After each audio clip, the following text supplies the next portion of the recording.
Okay. Okay. The two's over. We're 2/3 of our test through. How are you feeling? I'm feeling pretty, a little bit confident because I think that I answered most of the questions correctly to the best of my ability, and I feel like that I was interpreting the question.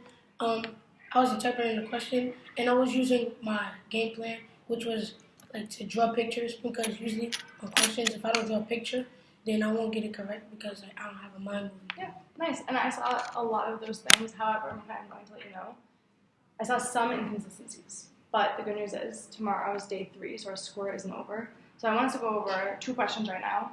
You're just going to explain to me what you were thinking about. We're going to figure out how we're going to change tomorrow to our offer. Cool? Okay.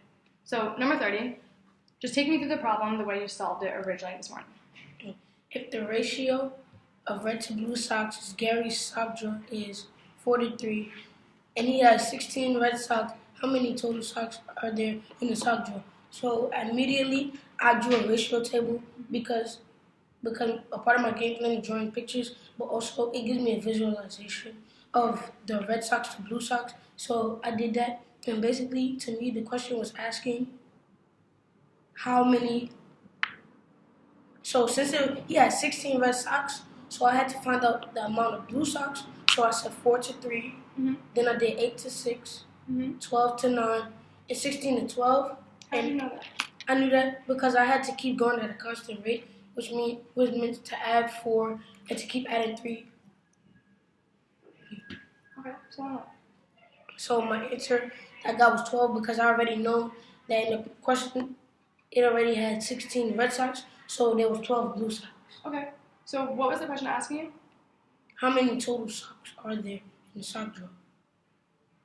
How many total socks are there?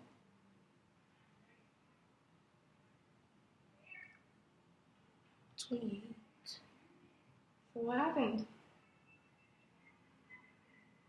I didn't read the question carefully. No, I didn't answer the question correctly because my interpretation of the question was to find out the amount of blue socks, but it was really asking for the total amount of socks. And you did all the math, right? You actually had the answer on your page, but you circled the wrong one. Why? Because I didn't answer the question. Yeah, so listen, if we can identify it, we can fix it. Moving forward, every single time you answer a question, when you go to circle that answer, you're going to go back to the question and say, am I answering the exact question? So what are you always going to do? Go back to the question and ask myself, am I answering it? Does that sound like it's going to help you? Yes. Okay, let's practice, okay? Okay. So let's look at question 51. You can read it to me and then tell me exactly what the question is asking you to do. Which of the following is not true when computing the absolute value of a number? So for this one, I chose C, and C said the absolute value of 0 is always 0.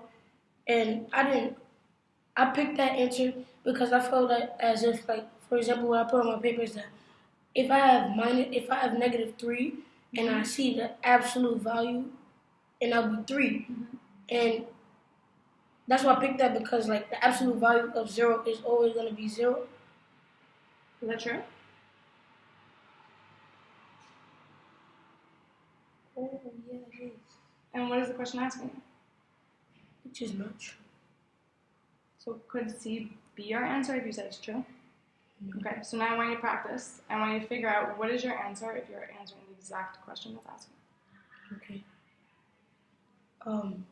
B says the absolute value of any number, positive or negative, is always positive or 0. Is that true? Yes. Okay, is that your answer? Yes.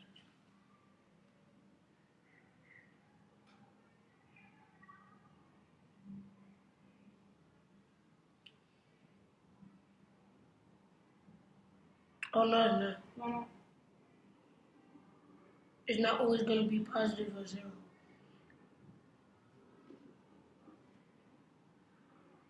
It either. I'm stuck between A and D because A says the absolute value of a number is the difference between 0 and that number on the number line, and D says the absolute value of any number is the opposite of that number.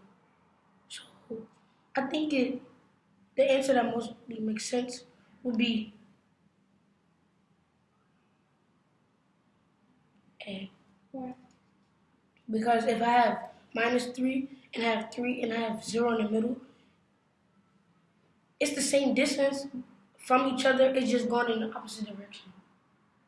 So is A true or false? True. So then, when you go to D isn't true. So how do you know that D is your answer? I know that D is my answer because as I went through and I eliminated the answer choices that were actually true, and when I went to D, it didn't really make sense.